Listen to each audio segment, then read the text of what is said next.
mencari 5 faedah daripada ayat yang kita baca ini. Faedah yang pertama, ayat yang kita baca keseluruhannya 1 sehingga wal bahril masjur, 5 kali sumpah itu, al-qasamu bihadhil umur, Allah Ta'ala bersumpah dengan 5 makhluk dia yang ini, litakiri wa tahqiqil wa'id, kerana nak menyatakan, menguatkan bahawa janji Allah Ta'ala itu pasti akan berlaku. Jangan rasa berani nak lawan lah. Jangan rasa berani nak lawan. Sebab apa? Sebab janji aku bukan main-main. Janji Allah Ta'ala itu benar. Allah Ta'ala mula sebelum berjanji, nyatakan janji dia dengan sumpah dulu. Jadi ulama tadabbur kata, wa takhsisu hadhil umur, Allah Ta'ala sebut 5 perkara ini sebagai bahan sumpah dia, li'annaha umurun izam, kerana dia 5 perkara yang besar yang menunjukkan kepada keagungan dan kudrat Allah Azza wa Jalla. Jadi bila kita dengar Allah Ta'ala gini, dia punya milik ini, maka Allah bersumpah benda ni akan berlakulah. Tidak ada siapa yang dapat menolaknya, para pelajar sekalian. Itu yang pertama yang boleh kita ambil. Kemudian Allah Ta'ala sebut kepada kita wattur, tulis ini nombor 2, wattur, dan demi bukit Tur. Tur ini dengan makna jabalun bil lughati suryaniyah. Bahasa Suryani, Tur dengan makna jabal. Jadi para ulama telah pun menetapkan bahawa bukit itu iaitulah bukit Tur Saina, yang menjadi tempat apa? Tempat Nabi Musa AS bermunajat dengan Allah Azza wa Jalla, dan disitulah diturunkan alwah, lauh ataupun lembaran-lembaran yang mengandungi usul syariah yang dinamakan kitab Taurah. Maka Allah Ta'ala bersumpah dengan bukit Tur. Sebab apa? Sebab di situ ada berlaku tempat dia panggil Wadi al-Muqaddas, lembah yang suci, tempat Allah Ta'ala pilih untuk Nabi Musa bermunajat dengan Allah Azza wa Jalla. Jadi sebutlah Tur, makna Tur Saina. Tur dengan makna apa? Dengan makna Tur Saina. Kemudian dibawa mai kepada kita yang nombor 3, tulis nombor 3, wa kitabin mastur fi raqqin mansyur. Kitab yang tertulis dalam lembaran yang terbuka. Apa dia cerita ni? Jadi kitabin, dia guna kalimah nakirah, kitabin. Dia tak guna al-kitab, zalikal kitab. Kalau Quran ada alif lam, sini wa kitabin mastur, dan kitab yang tertulis. Artinya kitab itu telah selesai. Allah Ta'ala turunkan kitab yang telah selesai, mafrughan minhu, telah selesai dia punya tulisan.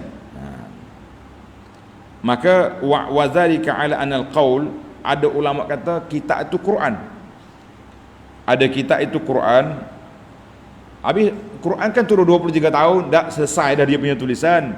Daripada langit dunia diturunkan ke, daripada Al-Lauhil Mahfuz diturunkan ke langit dunia. Kemudian Jibril alaihissalam menurunkan Quran kepada Nabi berperingkat-peringkat. Sebab itu dia kata fi raqqim mansyur, dalam lembaran yang terbuka, iaitulah yang ada di tangan para malaikat untuk dibawa turun kepada Nabi sallallahu alaihi wasallam. Maka kitab ini sudah tertulis, sudah pun siap. Jadi kalau kita kata kitab Al-Quran, jelas. Baik, kalau kita kata dia Taurah, tulis ni pelajar.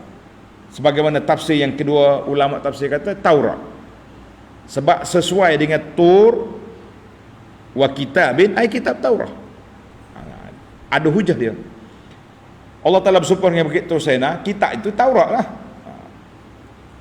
Kalau kata kitab Taurat, ai kitabul mawjud, kitab yang ada di tangan Nabi Musa alaihissalam untuk membatalkan syirik. Walil isyarati ila anna al-Quran, ayat ini nak beritahu kepada puak kafir bahawa kalau kamu kata Quran ni pelik, mari duk marah kau syirik, bukan Nabi sallallahu alaihi wasallam yang mula. Kitab Taurat yang kamu percaya tu, hei ahlul kitab, kitab itu juga membatalkan syirik. Kenapa kamu tak mau terima Quran? Dia ada kaitan dua tu. Mana kalau kata Quran sesalah, kalau kata Taurat pun boleh diterima. Itu para ulama tafsir dia tak tinggal kepada kita kecuali dia akan bahaskan semua perkara yang ada supaya kita boleh faham maksud ayat-ayat yang dibaca itu. Baik, yang keempat pula dia kata apa? Wal baitil al-ma'mur was-saqfil marfu'. Semua tu duduk atas belakang. Al-baitul ma'mur di situ ada ulama kata rumah ibadat di Kaabah. Ada yang mengatakan rumah ibadat di langit. Yang Nabi kita tengok Ibrahim hidup sandar tu. Ada yang mengatakan Kaabah, Baitul Ma'mur itu. Jadi kalau kita kata Kaabah, jadi turun bawah. Ni sesuai dengan Baitul Ma'mur di atas sebab Baitul Ma'mur was-saqfil marfu'. Rumah ibadat di langit dan langit yang terangkat. Mana dua tu sekali. Sebab itulah dikata Allah Ta'ala munasabah. Kalau kata Baitul Ma'mur di langit, sebab Tuhan sebut langit lepas pada dia, itu dekat. Dan ada juga yang mengatakan dia tu Kaabah. Kalau kata Kaabah, apa dia? Kalau kata dia tu Kaabah, Baitul Ma'mur Kaabah, sabqul al-qasam bi kitabit Taurah fa uqiba bi qismil mawatin. Ayat tadi kitab mastur, kitab Taurat di mana diturun di Tursena. Maka wal Baitul Ma'mur, bagi ulama tafsir yang mengatakan ini Quran, ini Kaabah, sebab dia kata munasabah dengan nak cerita kepada orang kafir. Dua tempat. Tempat yang pertama turun Taurat di Tur. Tempat yang kedua turun Al-Quran di Baitul Ma'mur, ai Kaabah. Jadi dua-dua tu berat belakalah bagi puak kafirnya, tapi kita orang beriman kita boleh terima. Namun begitu majoriti ulama tafsir menetapkan bahawa Baitul Ma'mur ai fis sama, di langit yang telah ditengok oleh Nabi sallallahu alaihi wasallam. Berapa dah kita? 4 dah. Baik, kita pergi kepada yang kelima, yang terakhir. Allah kata apa? Was-saqfil marfu'. Selesai dah. Saqfil marfu' duk atas dari dia tadi. Wal bahril masjur, dan laut yang bergelora yang begitu panas. Jadi nak mencerita ayat ini, qusida minhat tazkir. Semua itu Allah Ta'ala nak sebut kepada kita bahawa aku peringatkan kamu dengan sumpah-sumpah aku ini untuk menyatakan inna azaba rabbika lawaqi' ma lahu min dafi'. Itu natijah dianya. Tuhan nak bagi tahu kepada kita, aku yang memiliki semua yang aku sebut tadi, dan ingat baik, azab yang aku janji itu tetap akan berlaku. Siapa yang menolak, siapa yang menentangnya, azab akan menimpa, dan tidak ada ruang, tidak ada peluang lagi untuk dia menyelamatkan diri, dan tidak ada siapa yang akan menolaknya. Wallahu alam. Inilah dipanggil ayatun makkiyatun, ayat-ayat yang diturunkan di Mekah.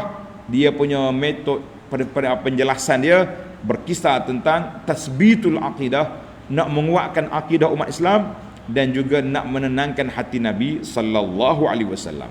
Allah bersumpah dengan 5 makhluk dia yang besar, kemudian dinyatakan bahawa janji dia benar. Kita semua yakin dengan janji Allah. Cuma kita minta doa kepada Allah Ta'ala supaya Allah campurkan dalam hati kita keyakinan yang tidak berbelah bagi tentang janji Allah Ta'ala, yang menyebabkan kita akan banyak beribadat. Kita takut pada Allah Azza wa Jalla daripada melakukan kecuaian. Kita tidak akan berani menderhakai Allah Azza wa Jalla. Inna azaba rabbika lawaqi'. Azab itu tetap akan berlaku. InsyaAllah kita akan sambung lagi ayat kita, ayat yang ke-9 dalam siri yang akan datang. Subhanakallahumma wa bihamdika asyhadu an la ilaha illa anta astaghfiruka wa atubu ilaik. Wa sallallahu ala nabiyyina Muhammadin wa ala alihi wa sahbihi ajma'in walhamdulillahi rabbil alamin. Wassalamualaikum warahmatullahi wabarakatuh.